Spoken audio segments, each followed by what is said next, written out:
You know, we started off just at the beginning of this cycle, playing small shows, trying to get a good support slot somewhere, and now the guys are, you know, then it ended with a sold-out arena tour. When the band started out, they had less than 10,000 Facebook fans, and now they have 10 million.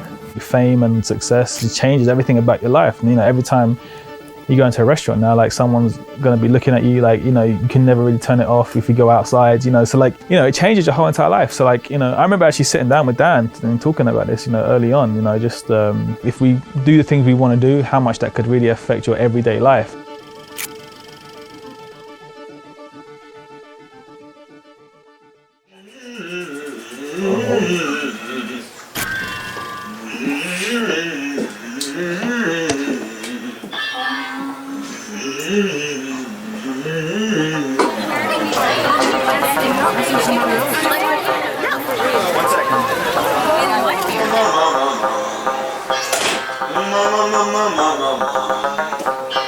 Hey guys, we have 4 runs going. 1, 2, 3, 4. 4 runs. On TNT? TNT. Do you promise I'm not going to fall, Andrew? Well, no. Do you promise? Shoes.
Very classy.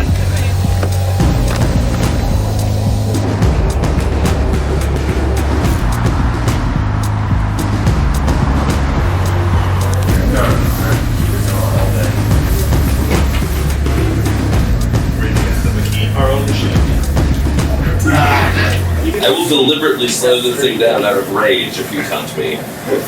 I won't even mean to.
Life since album 1 hasn't really slowed down yet. It's amazing. It's a dream that you want to keep going and you never want to wake up from, but it still kind of feels like surreal. The happiest moment of my life is any time I get to spend on stage with these guys, you know, playing music. It's the one thing that feels completely right, completely natural. I love being on stage. I love traveling around the world. I love meeting people. We've gone to places that we never dreamed we would go and playing for people that we never thought would care. It was our first time playing in Brazil, and there's 80-something thousand people screaming, jumping, just fighting to be a part of this. It was unbelievable. It was another moment of being moved to tears on stage. It happens more often than it probably should. I still pinch myself. I do. When I step back, it's like, wait, that's not normal at all. You know, meeting your heroes. We're playing for 100,000 people in Germany where like you never thought you would even get a visit in the first place, let alone as a band. Did I ever think we were gonna be at this point, at this level? Like, no. Like, in my wildest dreams, this is far surpassed anything I was even conceiving. Ready? Audio would be good, yeah. Got our new track on Digster. Kinda need some audio, my bad. I went ahead of myself. You're fine. Okay. Hey, we're Imagine Dragons.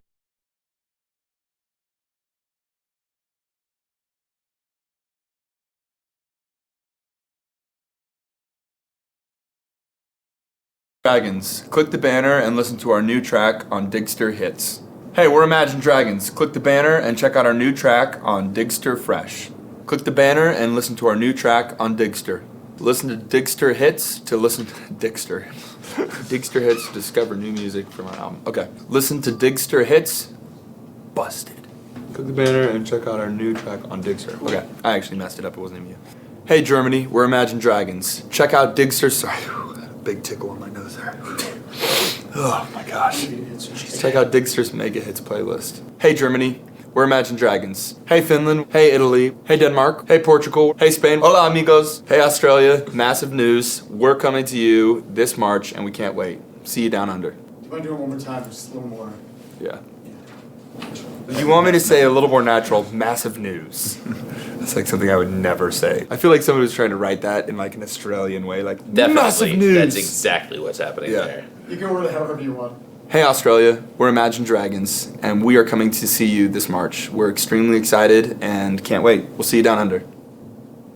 Oh, that was good! So natural. So hard for me to not interject with throw another shrimp on the barbie. You know when a spaceship is like orbiting the Earth and it's like, for their perspective, it was only like 3 or 4 days. But because you're going close to the speed of light and relativity and all that stuff, on Earth, like years have passed. And you, like, they're like, that's what it feels like being on tour for us. Like that life is still going on at a normal rate for everyone else. So you get in touch with your friends and you'll be like, like, I know you're married, but like, oh my gosh, you're gonna have a baby soon. Like, I didn't even know this. You get disconnected from your friends' lives, and you know your really close friends, your homies, like they're not going anywhere, but you end up losing a lot of your friends just by the fact that you haven't talked to them in months, and like you're the jerk. You're like, wait, I'm the one who hasn't been talking to this friend. It's difficult for me to negotiate being a good father and a good husband, but also a good front man for Imagine Dragons. She's like been crying for you guys in the other room. Go Sita. Oh. Not too long. I know. Couple more It's time months. to How are you leave. feeling? Thank you, Niall. She just wants to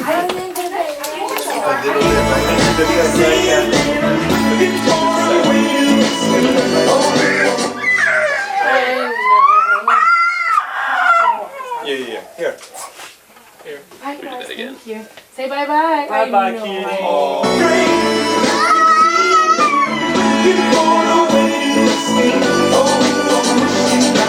You turn me up.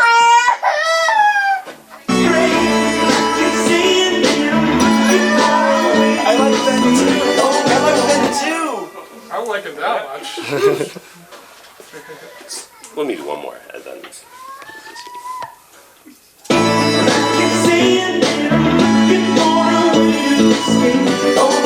One more time. Being a dad is awesome. It's the best thing I've ever done, I think. It's challenging because you miss him a lot and you're gone a lot and he's at home and you worry about if you're a good dad or if you're a deadbeat, that, you know, if he recognizes you. And I know Dan has that same struggle with Arrow. He's felt a lot of it. He's felt more of it than I have, to be honest, because we were still grinding a lot in Europe, and we were gone all the time when Arrow was growing up. And he spent the first year of Arrow's life, he really wasn't there a lot. And so my heart always kind of went out to him, and now I kind of know how he feels. Like, to not have your kid on the road is, you know, is really hard. Just looking at the tour schedule, you can see how hard they work. You know, they you know, I mean, they've had little breaks here and there, but they've really been like working straight for like, you know, 2-3 years, you know, like, and even before that, the real like grueling, like every day, like, you know, going around the world, like performing, singing, not seeing your family, like that takes it out of you, you know. I think we were all kind of had this dream of finishing the album and then learning how to be like normal humans again. I feel like we haven't really arrived yet. We don't feel like it's like, okay, this is a life, let's sit back and enjoy it. Like, in this musical climate, that's not a thing anymore. Like, you can't do that. If you want to schedule something fun to do with your parents or your like best friend for their birthday or something, like, you can't really be like, well, October 7th is a day we can't touch, because some amazing opportunity is going to come up. You say, sorry, friend or parent, I'm a bad person and I can't fulfill my obligation to you. There's moments where we feel guilty, honestly. There's moments where we felt guilty about being on the road for as long as we've been and not connecting with people. After years of this building up and being like, we get a plan in place somewhat, so I can, you know, have a vacation with my family or something totally unreasonable like that. So at the end of this meeting, it was like a huge be careful what you wish for moment. It was like the next 2 years are charted out and it looks so intense. There's been a lot of struggle there. We've had a lot of times on the road that things weren't going smoothly. A lot of times when we really were close to just exhausted, but we always managed to pull each other back together. It was actually very much like the hard times of the band before we made the album. Back then we would have these meetings every couple of months where we would all sit down on the floor and remind each other of why we are doing this, of how this is just the hard part of fulfilling really the dreams that we've had since we were a kid. And we've had those moments on the last world tour over the last 2 years. It's really done amazing things to pull us even closer together. Like, we've always been friends and, you know, we've always been on the same team, but this last couple of years has really pulled us together even tighter, really kind of solidified us as a family. If you're being stupid, your brother is going to tell you, hey, you're being stupid. And the second that your brother feels like he can't tell you that, well, then something's wrong. As long as we can continue to have that relationship with each other, you know, I think that the health and the mental health of the band will be good. And the second egos creep in, then we'll quit. We've all strangely stayed pretty much the same people through all of this, and it's,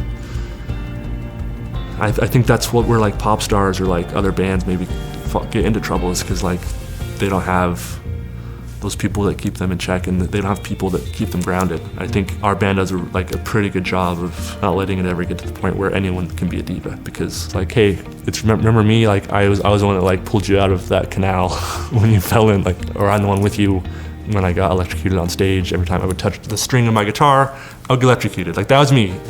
So those things keep it real. They really have, have adjusted really well, because our success has been, pretty quick. There's not a lot of bands that have the success that we've had in this space of time we've had it. So, to adjust to all of that speaks volumes to I guess the people around them, their families and stuff. By the way, you don't have to be like a shithead to get lost in it. Like, it can happen to anybody. I don't know if I would adjust that well to it, honestly. Like, as a, I don't think fame and success, it changes your whole entire life. This is absolutely what I want, and I wouldn't trade this for anything. And I'm all the sacrifices I'm mentioning, I am like so happy to make, and I'd sacrifice them all over again. No matter how bad you feel, you could just break your leg right before the gig. You get onto stage and somehow you are healed. It's a miracle that lasts for just the 90 minutes or 2 hours that you're out there. And then afterwards you feel like you were run over by a bus. But for that time on stage, all is right and you can accomplish anything. You are invincible.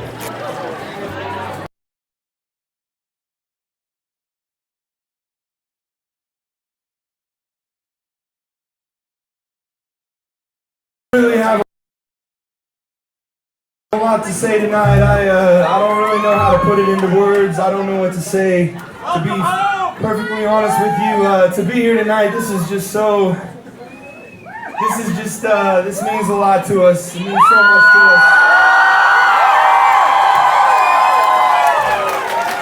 This band would not be here today if it wasn't for Corey Fox, someone who believes in artists, someone who pushes artists to do what they love and to really see that it's a real thing. You know, you're the reason that I dropped out of college. So I want to say thank you to Corey. He never gets enough recognition. We love you, Corey. Thank you for the greatest venue in the entire world. I look out tonight, I see people, Penny, Michelle, people who've been here from the very beginning. You guys mean the world to us. Thank you for being here tonight. Thank you for being a part of this. And I know that there's many more out there who've been following us for years, and I can't express to you how grateful we are. So thank you so much for having us.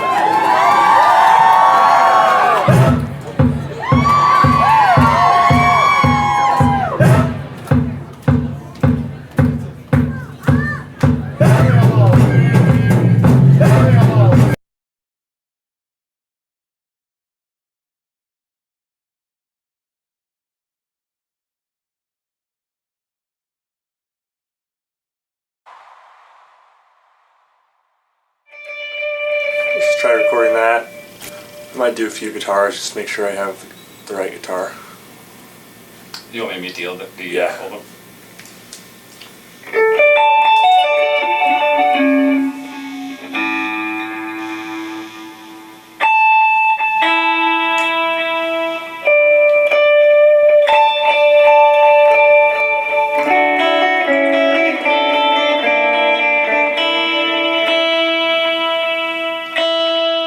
I think I probably got pretty wound up on tour. I mean, I'm always wound up, but less wound up since I've been home, to be able to spend a little time with the family, to have kind of a home base, you know, for the first time in a few years was really nice. But on the same note, we went straight into the studio right when we got off the road. Going into Night Visions, there were over 100 demos, and going into this one, there were over 120 demos. But I mean, if you think about it, like over the course of, you know, 2 years, that's like just over 700 days. So that's like a completed demo every week-ish, if you break down the math. It's like, it's not that staggering, but it's consistent. It's like it never stopped. A lot of the songs were made on the road, a lot of the songs were written, you know, on a tour bus, while the tour bus is like moving and your computer's like sliding and falling off the table. You know, there's so many shows we've played now where like we get off stage and be like, that was so awesome. I really wish, you know, we had a song that kind of did, you know, A, B, and C for next time we came there. So then we wrote.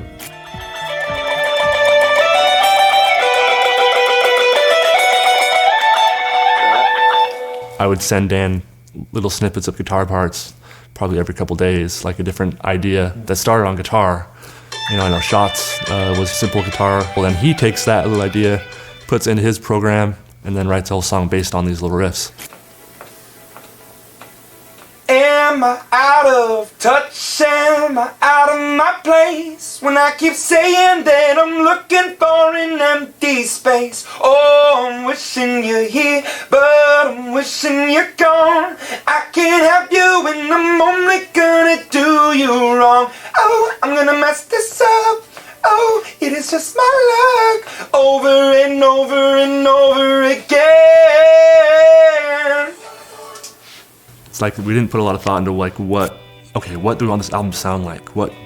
What's the theme of the album? We just sort of like were writing over 2 years, and we kind of noticed little connectors that sort of connected each song to each other. So really in the whittling down process of 120 demos, we could kind of draw these lines to these 11 or 12 songs.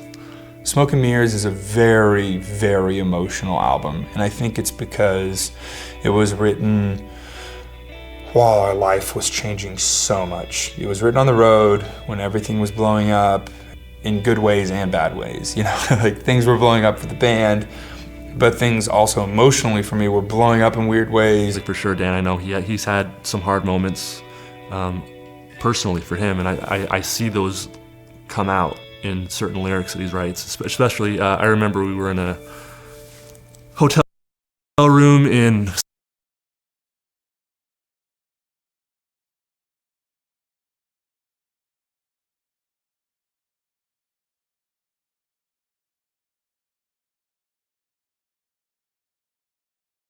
somewhere in the Midwest doing a tour in the U.S., and it was really late at night. We were both still up. It had kind of been a long night. Something was wrong, and he sent me this song at like, I think it was 3 a.m. called "Smoke and Mirrors," and yeah, I heard it and I just kind of cried. It was definitely a song that I wrote in a very kind of, you know, it was like the highest highs and the lowest lows of my life, and that was probably one of the lowest lows for me. Honestly, when I wrote it, I had no intention for it to be on the record, because I really thought it was too dark for the record, because I felt like it was the darkest thing that I had really written to that point. I'm afraid that someone can hear the song and know exactly what I'm saying, and that's actually one of my biggest fears, because it's so vulnerable that a lot of times artists, I think, try to cloudy it a little bit, and that's their protective layer, you know, of saying what they want to say without, you know, really being exposed. But I feel like that also could be you know, could make the art worse. So sometimes you just have to expose that. It really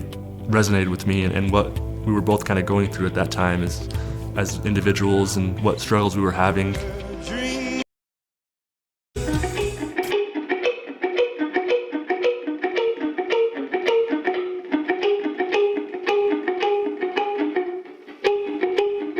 It's like no amount of success, no amount of like awards, like, are a free pass. And no amount of recognition is a guarantee. So like, we're very aware of that, and it's almost like we're waiting for the shoe to drop and being like, okay, it was just a joke. Like, you know, that's one thing that does kind of feel the same. How many Ass Masters? Tell me how. I don't want to, like, it's There's only one Ass Master in that rack? I don't know, we've already moved so much, but maybe, I don't know, maybe I could talk to Why don't you have the capability to run one of your Ass Masters into your other one live? anchored around Summer Song. If you want to. That's really sexy and sleek. Wait, what's that pedal? We have to do Australia after that. It's called a nonsense pedal. What the hell is that? Is that just power? It's a kind of switcher, wireless. That's EQ. Is it an EQ or is it a Color me unimpressed. It's just hard. Dynamic? Color me unimpressed. Unimpressed? Unimpressed with all this. It's not impressive at all. Okay. I'm out. How's it going? I Bet My Life started, Dan said to me, will you just send me a guitar? I want it really simple. I just want one acoustic guitar. I said, okay, so I just like really simple guitar, really easy rhythm, and just sent it to him. I took the path that you would never want for me. I gave you hell through all the years. He came back with Bet My Life, the demo, which was awesome. It was, I can already tell it was special even then. It was a matter of, okay, how do we produce this song? You know, we tried doing like a more acoustic thing, we tried doing more of a rock thing, and eventually we landed on kind of this gospel thing. Daniel, I'm Ben. Dan. Very nice to meet you. So come on. We quickly rounded up a local Las Vegas choir, and miraculously they were able to come in the next day. So many sleepless nights where you were waiting on me. Well, I'm just a slave unto the night. So maybe let's start just like.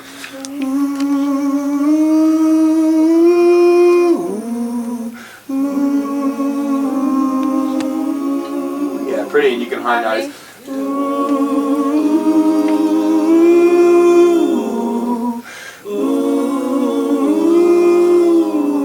Pretty, yeah, just harmonize. And we showed them a few different parts, and they did their thing, and it was awesome. We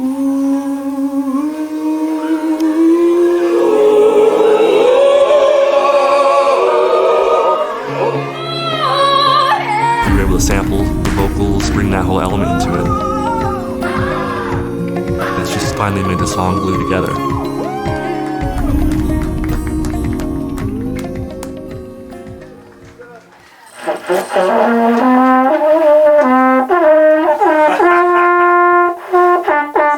I think it would sound pretty I can't awesome. get up there.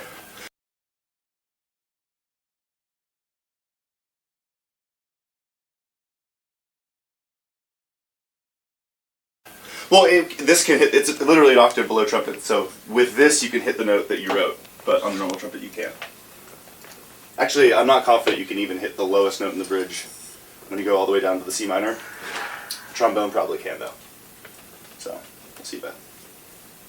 Yeah, That's pretty cool. Wagnerian. It's a cool instrument.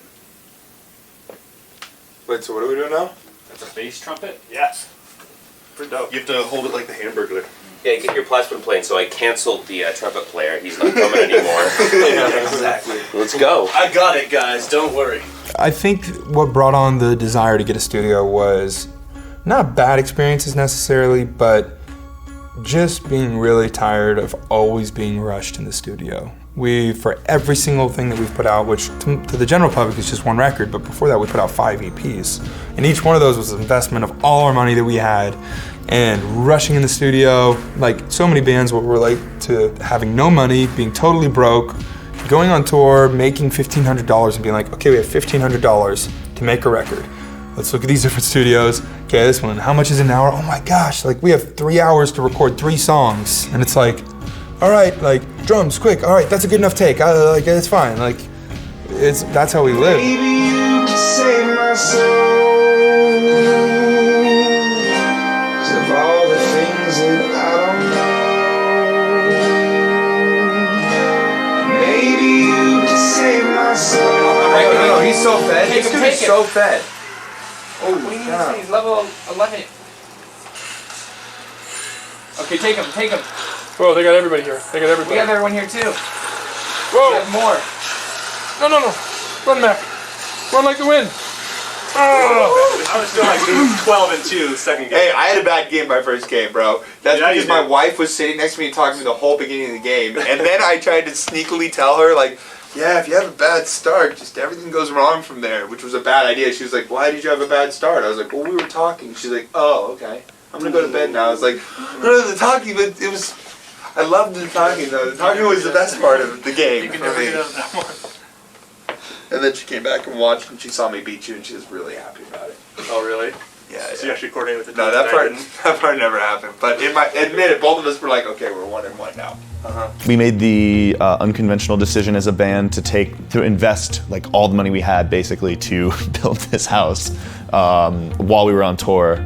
And it was a scary decision, but it allows us this resource forever, I guess. You know, obviously upkeep on the house and gear and stuff, but you know, we're not paying by the hour to rent this place. If we decide next week we want to change something, we can just do it. We can just choose that.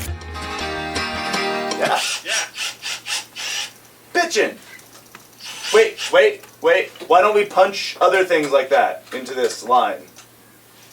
Let's go back and comp and... Alright, I can comp here. Yeah, you'll hear it and you'll be like, I can beat that. Thanks, Ruth.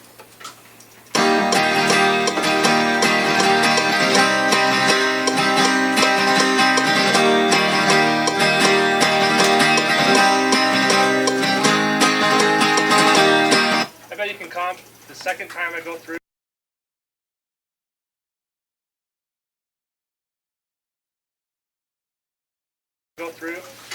Take that for the first time. So do the first time twice? On paper, we had set aside a big chunk of time to just come in, work on the album, but in actuality, because of the success of Night Visions, we had some opportunities come up that we just couldn't say no to. We were invited to Hong Kong to work on the Transformers movie with Michael Bay. We ended up working on the soundtrack with Hans Zimmer, who was one of our heroes, and Steve Jablonsky. It was this incredible, inspirational process. We ended up doing a performance of all the music that we composed with a bunch of traditional Chinese drummers for a bunch of fans out in China. It was this huge production. It was one of the biggest things we'd ever done. And then right after that, we ended up going to South Korea to play the League of Legends final in the World Cup soccer stadium. That was an even bigger production. And right on the back of that, we had the first ever live broadcast filming of a commercial for the Grammys, which was another huge production, another huge opportunity. These things just came one after another, and it ended up with us putting the album on the back burner for a little bit. Yeah, no, having the studio has almost been a necessity for us in our schedule. I think this is the only way that this album could have been made, is in our own space. Our flow is very chaotic. We're used to like coming in and out and doing this and that, and so I feel like our flow would actually be more thrown off if it was like, go to a farmhouse and like just work for 6 months. Nobody's gonna bother you. Like we'd be like, huh? Like I don't know how to do this. Like, we actually have to have that chaos to kind of thrive a little bit. It's probably like the Vegas-ness of the band or something.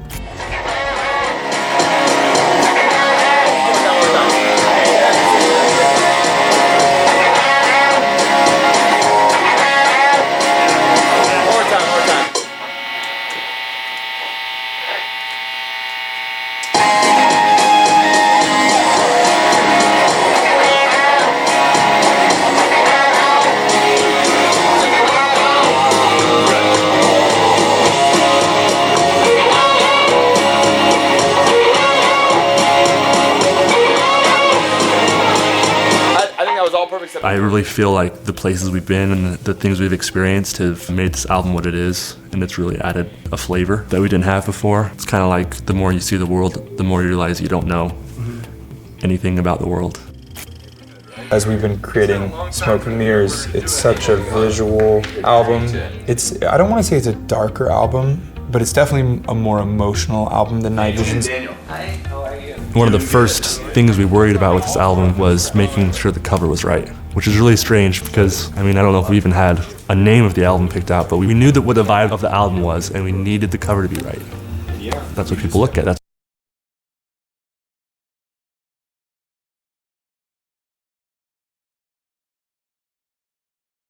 That's what people, when they see it, whether it's big in their hand or whether it's small, you know, on iTunes, it's really important. I wanted to see what you liked.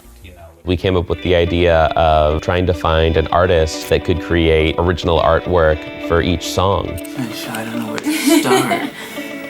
I'm Tim Cantor. I'm an artist. I've been a painter since I was 5 years old. When I was 15, I was showing in art galleries in San Francisco. I traveled around the country, and eventually we started showing in our one little gallery in San Diego, and it really bloomed from there. I mean, that has to be something. Dan's father came in the gallery and he purchased one of my books and brought it back and showed Dan, and he said of all the artwork he looked at, that went with this new album the best. We looked and looked at different artists and we always came back to Tim. It's like, I wonder if he would ever custom make a painting for us. Like, that's a lot to ask of an artist. I was so scared. They had specifics in their mind. When people like my art and they want to commission me, but they have an image in their head, I just don't do it. It doesn't work. The hardest thing with my art is whatever I'm inspired to paint, I just do. I listen to music. Suddenly an image builds from that sound that I'm hearing. And that's exactly what happened with Imagine Dragons. I heard 2 songs. I just kind of closed my eyes, let images enter into my brain. Painting.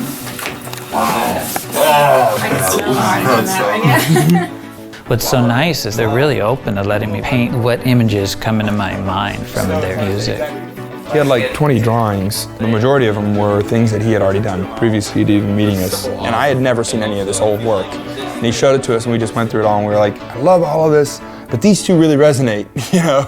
What's fascinating is of everything I've shown them, the 2 that they were drawn to most were the 2 that I painted based on the songs that they sent me.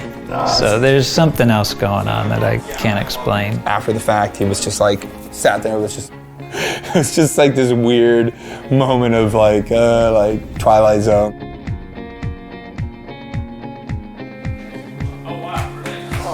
It was just shocking how right on it was for the style that we were picturing. This is exactly what we had in mind all those months ago when we were like worrying about what is this album gonna look like. We saw the one with the hands up like this, having this bird sort of flying out, you know, wanting to escape, and it was just immediate. It's like, there you go. That's the cover of our album. Imagine Dragons, they called me, said they're going to bring your paintings to life. The whole video is going to look like Tim Cantor art. And I was like, wow. The concept of this video, we are trying to take the magnificent artwork of Mr. Tim Cantor and bring it to life and insert the band in there also. And the way we've chosen to do this is a giant green screen shoot. I think it's going to be a total like art gallery experience. The thought of my paintings coming to life on film is really amazing. You're the sad one, sorry. You're the But she's powerful not. one. That's been fun, seeing all these characters go by that I'm like, oh, I painted that character there. As an artist, you wish for the greatest audience you could reach, but in the art world, you are kind of limited with paintings.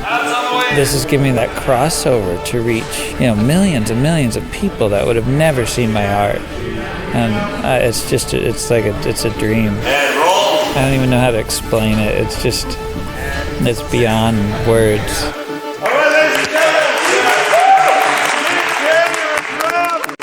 He's gonna try something? I'm gonna try something. Are you gonna get out?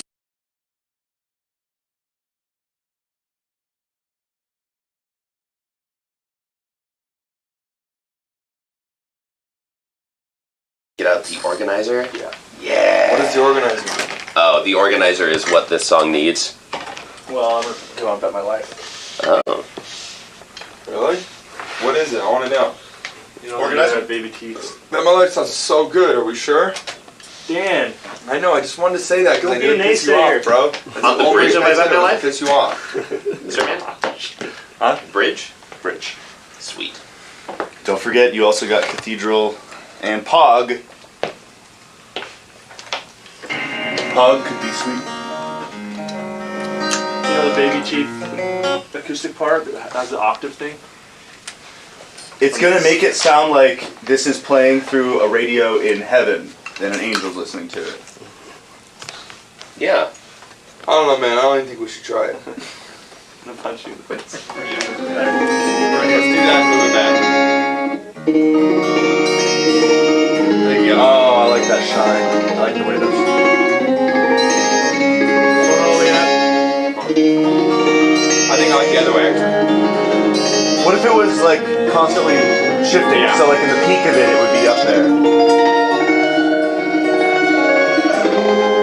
That's beautiful. Yeah. I'll do that. The bar has gotten high and the standards higher, and like really anything short of an unbelievable performance is going to be a huge disappointment to us.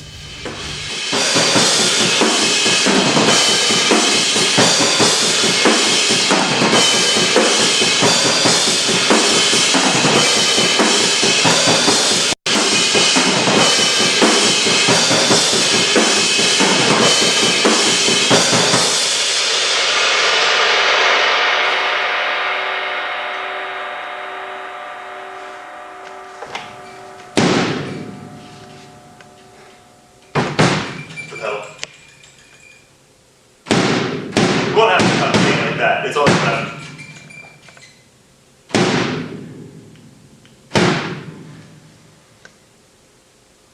Should we try it again? We're the kind of band that's always like, we're never quite satisfied, like with what we just did. It's like, yeah, that was good, but how could it be better? Just because that was good doesn't mean the next one's gonna be good. You know, that kind of mentality, kind of trying to always improve. You like the MIDI? I mean, I'd be down for real trumpet, that opinions trumpet. Then I want to get the trumpet player and play it. I think that using a real trumpet will feel. That's very sterile to me. I think if that's a real trumpet, like blasting that, it'll feel great. Yeah, maybe a real trumpet. Yeah, no, I could get a real trumpet. But I mean, it's just like trumpets, period. Like, we're just setting ourselves up. I know. I would be so down. I know you guys are not thrilled with the idea of it, of just like taking everything but the vocal out of there and try recrafting something behind it. Just work on like, you know, using acoustic string kind of sounds, like, you know, dulcimer, acoustic guitar, electric guitar with a sustainer, that kind of thing, building a tapestry using those kind of textures. We want to make the best music that we possibly can, and we want to make some art that we can really be proud of. That's not something that just feels like something trying to ride the gimmicks of the time or something like that. We want to make an album that will hopefully, you can listen to this album, you know, 10 years from now and not be able to say, oh, that sounds exactly like 2014. Know what you think, Dan, of the tone? Play it again. Yeah. No, let's hear it. Let's hear it. My biggest fear was putting out an album as a band that all sounded like this. And then that's what your fans expect forever. And if you don't give that, well, then they don't want it, or your career is done, or like that to me is a horrifying feeling.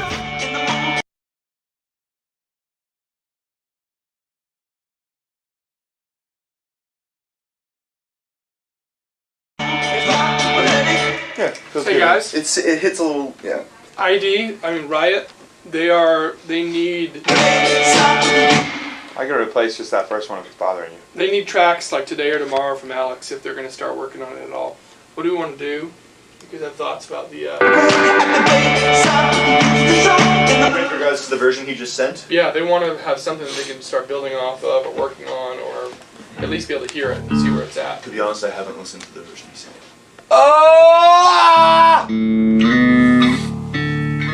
Oh my gosh! I'll listen to it and let you know. Okay. Ben, have you heard it yet? Yeah, but not on anything other than these speakers up in my ears. Honestly, I didn't like it as much as the original. It's like, I'm not sure what's gonna happen.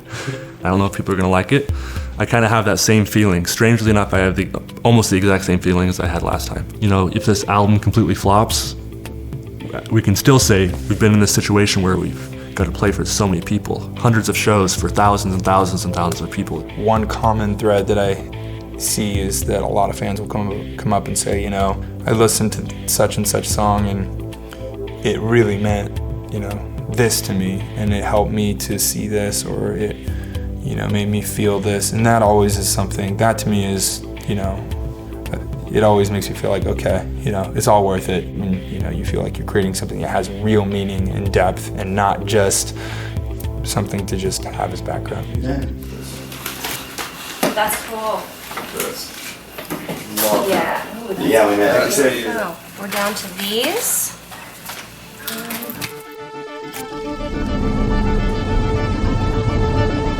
Okay, finally opening up this email. Please see attached photo. Oh my gosh, oh my gosh, oh my gosh, oh my gosh, oh my gosh. We're pleased to invite you and a friend to join us for an unforgettable evening at the Cosmopolitan Hotel in Las Vegas. Hotel and flights on us. So, we maybe one. Oh my god. You wanna go? I wanna go, but I don't know what to do. Come in. Yo.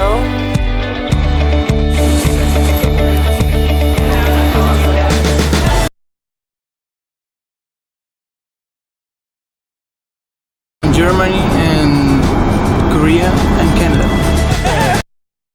To welcome to the stage, Tim Cantor. I noticed there's a lot of hands in your paintings. Is there a reason for that? I think, like in I Bet My Life, there was two things going on in that image. There was a man with a hole in his chest and his emptiness, and then there's a second side to him all about reaching his goals. There's just two versions of one person, and so in that case, I did 4 hands. Please give Tim a warm thank you.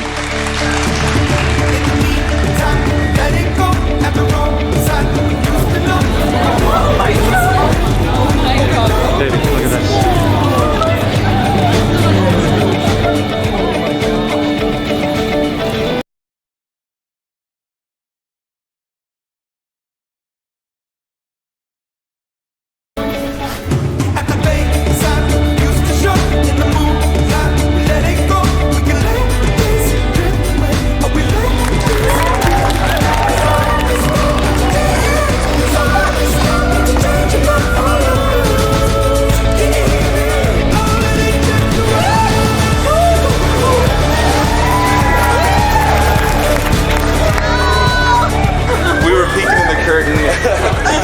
We were creeping on you guys, and but truly we're so grateful for you, and we wouldn't be here without you.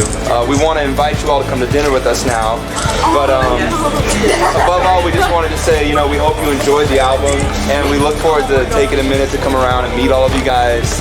But let's head over and get some dinner. The listening party, it was amazing. It was like you're at a museum and you're listening to music and it's about the artwork. And now we're all going to get dinner with them at the Hard Rock.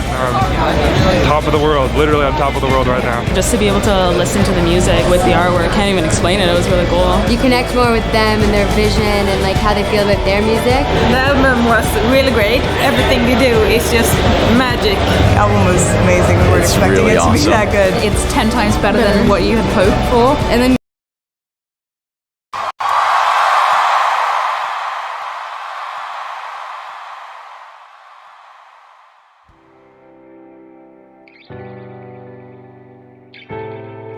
You know, anytime that you're getting towards the end of a chapter, you know, the end of making an album, the end of a tour, you kind of have to pause and reflect on, you know, where you are, where you were.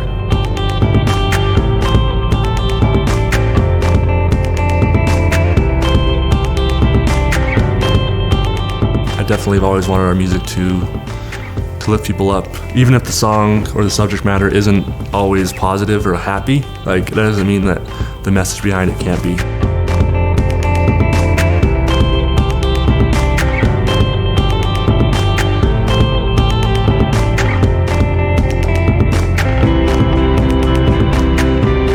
What pushes me is when I see that we are making an impact in the world that I think does something for good.